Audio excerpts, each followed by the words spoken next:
everyone. Welcome to Here We Are, Brattleboro's community talk show. I'm Wendy O'Connell. We're glad to be with you here today. And today's guest is Anna Patton. Anna is a musician, composer, teacher, and performer. In each of these, she is an original, having her own style and encouraging others to find and express their own as well. Her two main instruments are the clarinet and the voice, and her repertoire is very varied and eclectic. Anna performs with many of the finest musicians in the area and further afield as well. In all her expressions, Anna likes to experiment, innovate, and improvise. Welcome, Anna. Thank you so much. Thanks for having me. Nice to have you on the show. You come from a very musical family. That's true. Every single person? It's a lot of musicians, yeah. My immediate family, my parents and brother, and then I also have an uncle who's a conductor and classical bassoonist, and another uncle who's a rock and roll guitar player, and my grandparents were very musical. Really? So, yeah. So you grew up with music in the home, I assume. Yeah, it's just the water we swam in. And would you play together? We did, yep. I remember playing recorders a bunch with my mom, probably sometimes also my dad. They had a recorder quartet and a lot of singing all together. You know, car rides were always a lot of singing, a lot of harmonizing. And yeah, I, took piano. I don't know that I exactly took piano with my mom, even though she was a piano teacher, but I do remember playing duets with her, and we still do that when we get the chance. Oh, really? She just bought me a book of duets to play. Yeah, and now my family gigs together professionally in various configurations also. That's so interesting. It just sounds like so much fun. It really does. It's very appealing to hear that. Yeah, it's a really nice kind of connection to have. Yeah. And also sort of structure, like I love visiting my family, and it can be handy to have a gig to get us in the same place, or some kind of music project, and then then we hang out also. Yeah. And so you grew up pretty far north, Bakersville? Bakersfield. Yeah, way up there. Sort of, artistically speaking, kind of the Burlington orbit. Oh, But Burlington's an hour from where I grew up, so it's a trek. So you're up there. So you come from this family of musicians, and were your parents making a living being musicians? When I was quite young, that was their main living, I believe. And then over the years, they sort of got various jobs.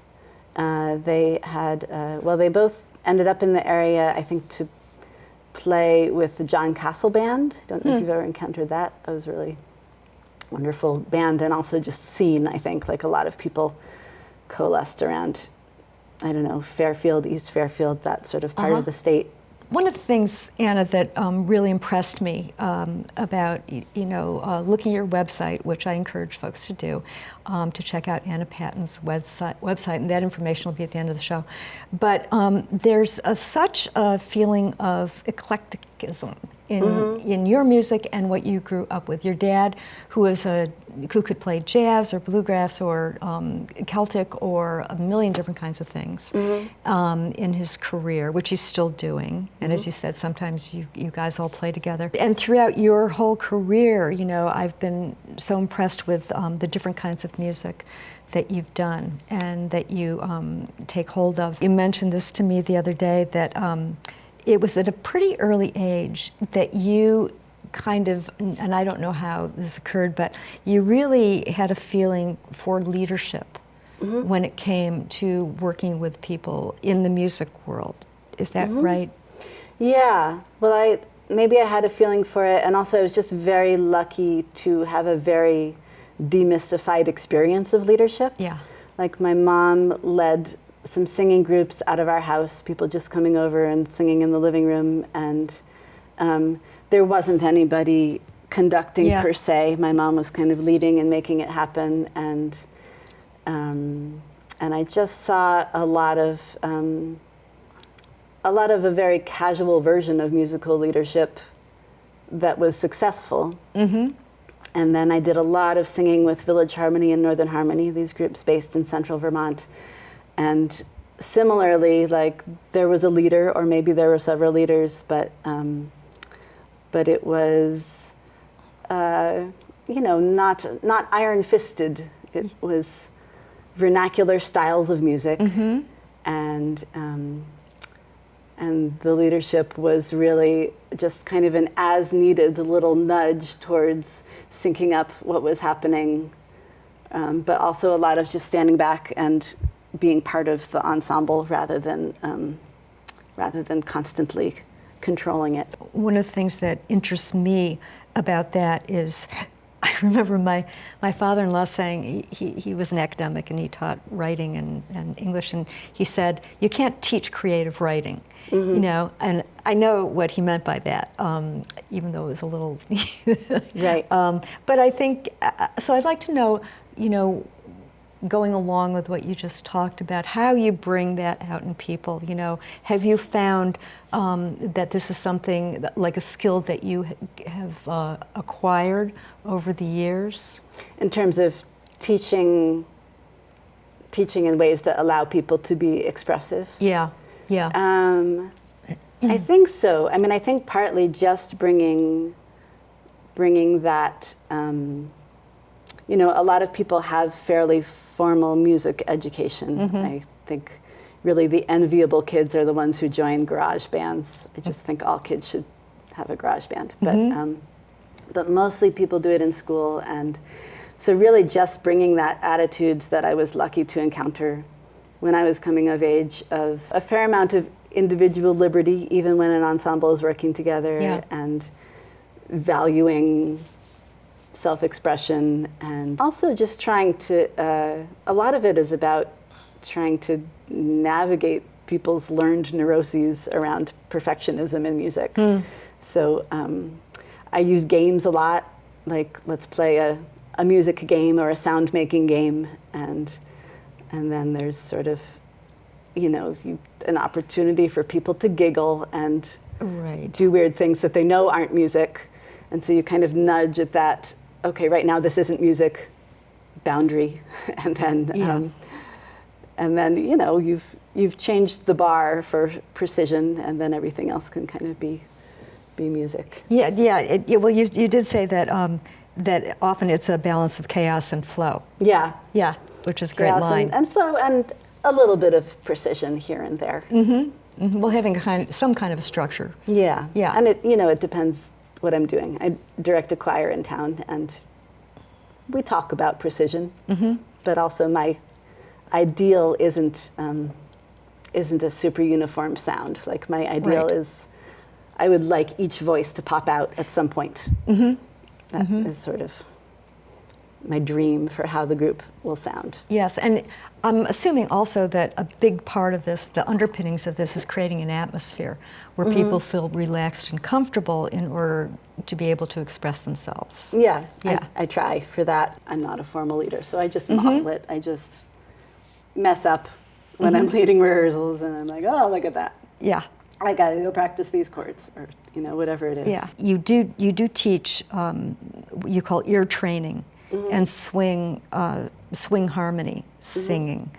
Could you talk a little bit about ear training? I know that, like in art, for instance, you're training your mind to train your hand, and that kind of thing.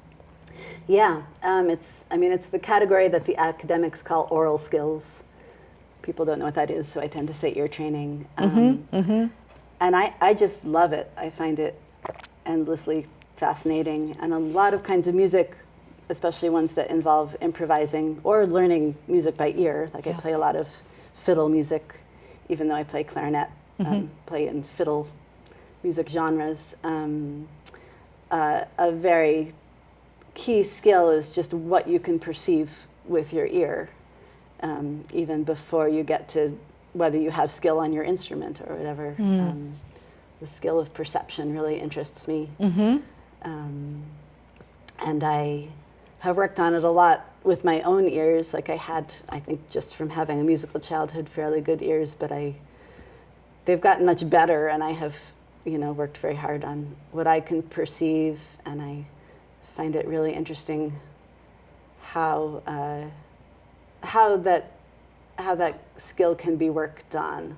It's a hard thing to teach very directly, and it is always fun to like try a lot of different modalities to figure out what's going to work for someone. When I have students who are working on that, and I pretty much get all my students to work on that, no matter what they come to me for, like even if it's clarinet or something. Can you give an example of what that would be?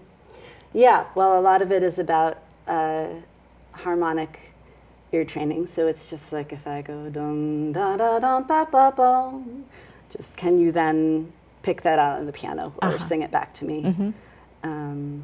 And then in sort of more advanced levels, it's like I'm going to play you 4 notes at once on the piano, and can you sort of tell me something about them? Maybe you can't name them. Maybe you can say there's a major chord somewhere in there.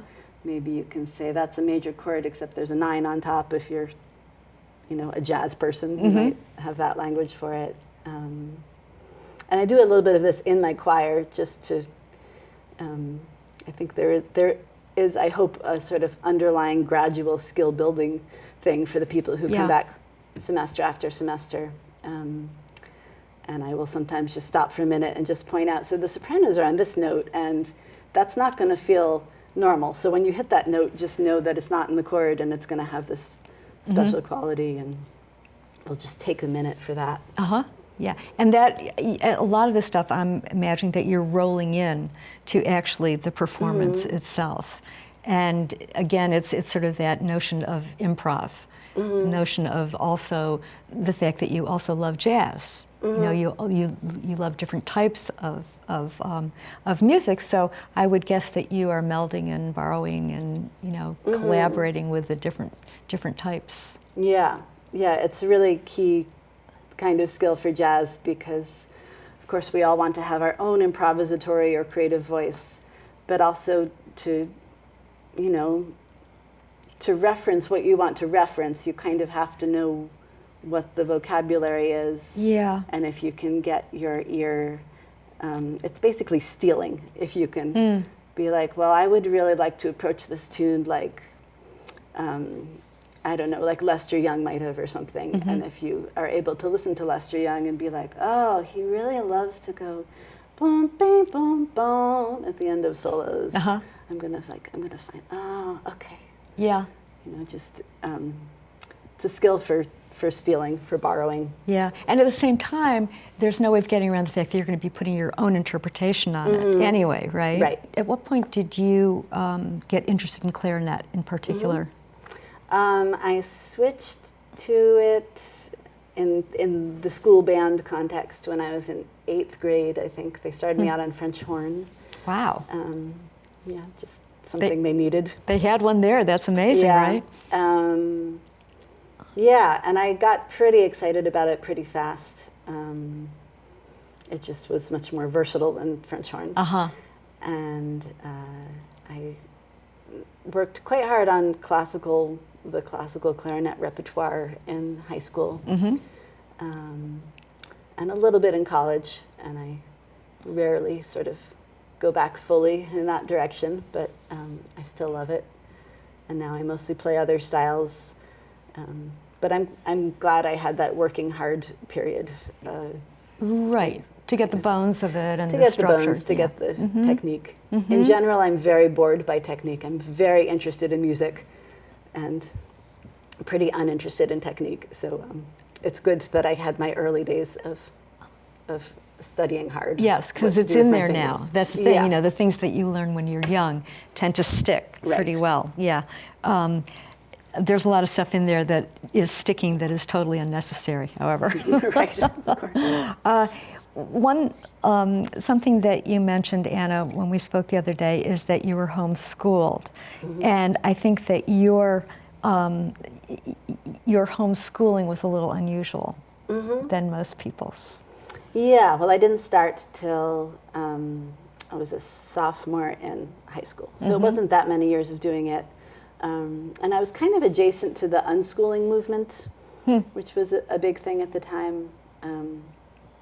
Although the classic unschooler scenario is that you probably never crack a textbook, and you kind of have a couple of mentors, and you know, do a lot of creative writing and some basket weaving and work on a farm, or you know. And I was, you know, I was a studious example. I was working my way through my textbooks. I was sort of a little bit of a type A of an unschooler. But it gave me a lot of time to practice clarinet, so that was a good thing about it. And it was, yeah, I mean, I have made many moves like it in my life of like, I'm going to do this my own way.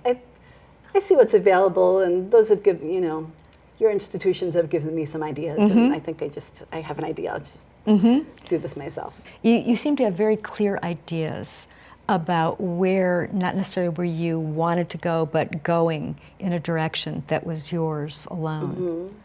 And homeschooling certainly, you know, would be part of that. Even if you were creating your own curriculum, you know, Right. but you were able to do this individually. And I think it's a very interesting mix of you, you know, growing your own skills and interest in whether it was clarinet or voice or whatever, but then giving that back to people, working with a group of people, literally creating a harmony out of a lot of disparate parts. Yeah, I definitely bring that attitude into what I do, and I also, you know that I have sometimes been stubborn about wanting to do things my own way to a fault, and I've had these little like funny, humbling moments of like, oh, or this thing that I've been like banging my head against that I've been wanting to learn to do. Oh, that's really on YouTube. That's very well explained. Oh, okay. You know, there's moments to turn to the experts also. But yeah, I really, when I have, say, clarinet students, I try to get them to pick the music they're going to learn, or at least some of it. And some of my students don't have that kind of feisty, stubborn, I want to do this my own way attitude as much. So I just am like, okay, so well, what do you listen to? Or what do your friends play? You know, just like trying to find an in to let them make it their own. Right. Talking about, you know, your early years, you did end up going to Smith. You went to Marlborough College. You went to the New England Conservatory. So you did have a lot of regular kind of learning, you know. And was it all music that you were studying? Not entirely. At New England Conservatory, that was a music degree, of course. Yeah, in college, you know, I graduated from Marlborough, so my degree says something like comparative literature and ethnomusicology,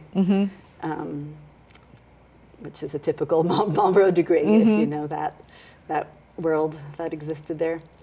Yeah, I took a lot of different things in college, sort of a humanities-focused liberal arts.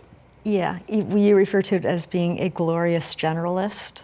Yeah. That's a great phrase. Right. It's a term I got from the unschoolers, being a glorious generalist. I have often thought that it's better to specialize, and at this point in my life, I have realized that I just mostly haven't. You know, I have some areas of more intense interest and study than others, but I think it's sort of my personality to just get excited about a lot of different things. Yeah. And you know, this is a good community for doing that. A lot of people in Brattleboro are dipping their fingers in a lot of different artistic pies, and nobody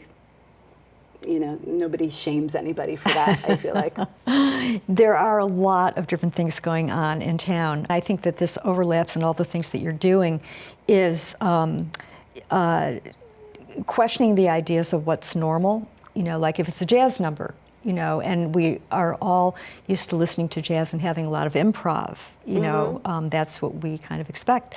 But perhaps, you know, you're bringing something else to it with, you know, your world music, you know, the interest in that, or contra dancing, or, you know, the various types of music that you're bringing to it. So I think that that's unusual. I feel like jazz and also the particular sort of fiddle tune scene that I play in, which is playing music for social dancing, they're kinds of genres that are pretty open-ended, so you can bring different things in. So they're already musical worlds that are willing to accept new influences. And I play with the Julian Gersten Sextet. He brings a lot of world music into basically jazz forms. Yeah. And I also am always, you mentioned improvisation, and I'm always interested to work in the kinds of improvisation that happen in early jazz, which is less turn-taking and more simultaneous, you know, chaos and flow, more than one horn, even 3 or 4 horns playing at once. And I bring that even into contra dance music also. Yeah, it's showing how these things are connected. You know, and a lot of times, like, you know, Celtic music, all the things that came out of Celtic music, for one, you know, and what our form of contra dancing is, I think it has some roots in French. I don't know the terms for it, but there's like there's a French kind of dancing, you know, that I think has sort of spilled over into contra dancing. So, do you think in America, being a melting pot is not something that we're using as often these days, but do you think that there's more of that kind of exchange going on for us? Yeah, I mean, I think that contra dancing and contra dance music is a very hybrid form right from its origins, and certainly today there's African American influence, there's you know, English and Irish and Scottish, and I really love the Quebecois music that gets played for it, and then it's a pretty amazing musical scene these days with people bringing in sort of like Caribbean influences and funk and pop music sounds. There's a whole techno-contra world. Techno-contra, I love that. Yeah. At this point, I'm almost an old fogey about it. Like my bands generally do play fiddle tunes. Some bands have kind of, you know, moved on from fiddle tunes, but I love them and I still do them. But I do really appreciate it as a pretty wide open, like as long as you can kind of keep the beat and it's fun to dance to, you can really experiment a lot. And since you play for maybe 15 minutes at a time, you really have a lot of repetitions to try things. It's a great way to start improvising. Yeah. And also getting people up and moving, right? Right. Yeah.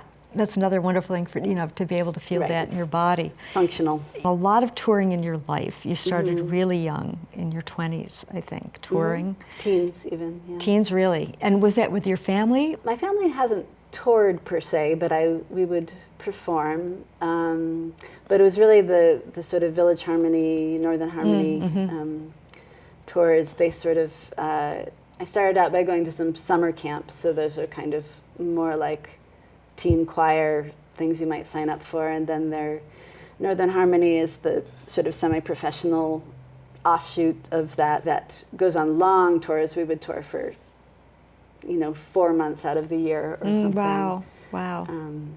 And yeah, so I think I've always been pretty relaxed performer, but if I was going to get jitters or get, you know, indulge in perfectionism, that, you know, performing every night for 2 months will really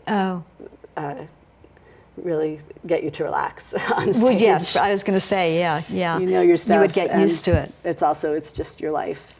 Right. There you are. Right. Yeah. And you're touring again. I do. Yeah. I mean, if you call, I travel to play. don't tend to hit the road for 10 days at a time anymore.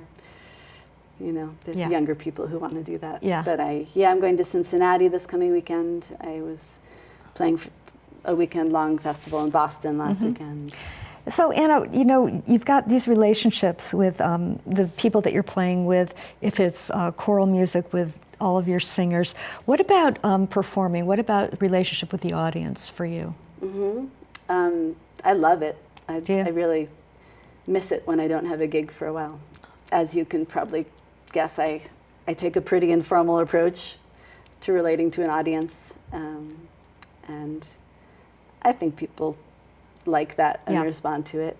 And I haven't, I've hardly ever had a sort of slick concert. Like I do concerts a fair amount as well as playing for social dancing and other things, but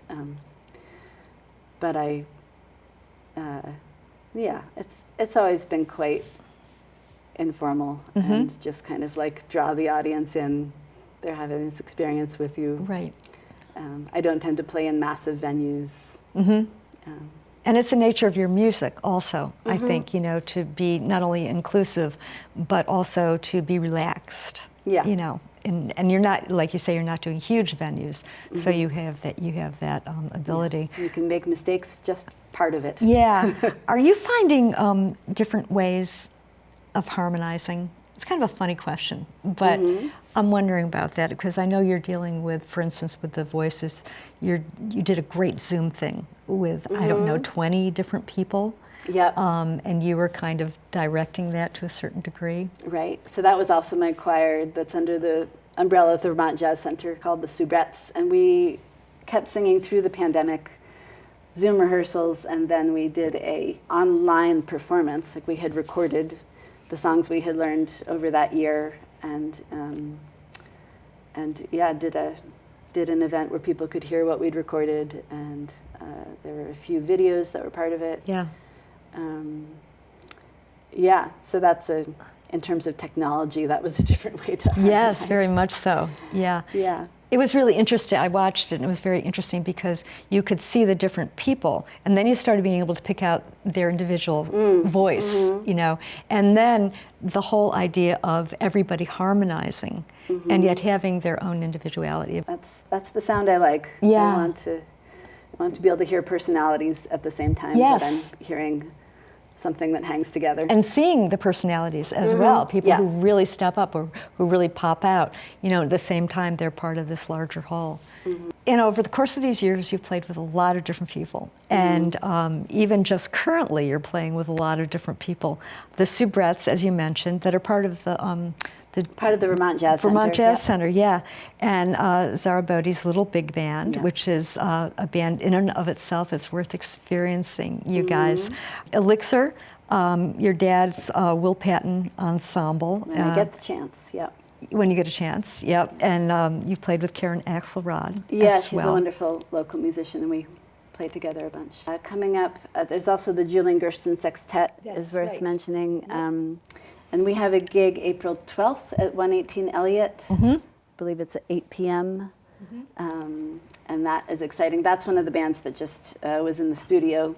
So we have a bunch of newish material worked up, and it'll be really great to play it live. It's such a different feel from recording. You've got a solo album that's been out. I do. It's been out for quite a while, but I still like it, and it's available on my website. It's called Isidore's Breakfast. You've got a really nice website. There's a lot of really good information, and your dates are up on that. So, you know, if people want to check out where Anna is playing and with whom, you could look at her website. So stay till the end of the show and watch the credits, and you can get that info. Anna, this has been wonderful. So fun to talk to you. Yeah, it was really fun. Thanks for having me. Yeah, I'm so glad to have you on. I think a lot of people will recognize you, you know, or recognize. Been in town for a bit. You've been in town. How long? 23 years, I think. That's long. That's long. Yeah. Beat the rush. We look forward to seeing what you do next. Thanks so much. Yeah, thank you. Thanks to all of you for tuning in today for this fun show with Anna Patton. As she said, she's been around town for a while, so many of you probably do recognize her, and also seeing her in different kinds of groups of people singing and playing. Thanks for being with us. We will be back again. You never know who's going to be on this show, so stay tuned. See you next time.